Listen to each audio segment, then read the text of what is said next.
అభిషేకం ఉంటుంది. కార్తీక మాసోత్సవాలు జరుగుతాయి. మన అన్నాభిషేకం, బిల్వార్చన, మహాశివరాత్రి జలంలో అమ్మవారి జాతర జరుగుతుంది. శ్రీరామ కళ్యాణం జరుగుతుంది. హనుమ జయంతి జరుగుతుంది. వినాయక చవితి జరుగుతుంది.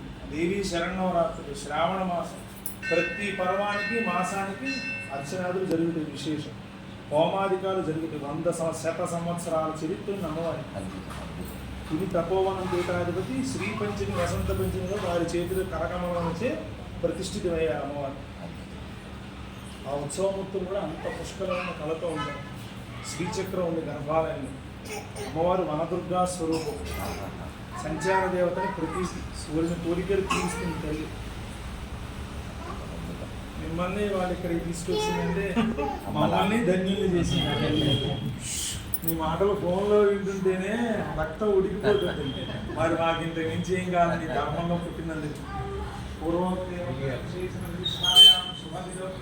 మమ ఉపాత్త సమస్త విఘ్నక్షేత్ర శ్రీ పరమేశ్వరం దిశ పరమేశ్వర ప్రీత్యర్థం శుభే శోభనే శ్రీ మహావిష్ణురాజ్ఞయ ధర్మ ప్రతిష్టాపనా సిద్ధ్యర్థం, నిరంతరం దైవ కార్య ధర్మ కార్య ఆచరణ సిద్ధ్యర్థం శ్రీ పరమేశ్వరం దిశ పరమేశ్వర ప్రీత్యర్థం ప్రదోషకాల సమయే సాయంకాలార్చనం కరిష్యే. అభ్యాసాది జ్ఞాతాయ షడత్వాతీత రూపిణి మధ్యాజగరుణామృతి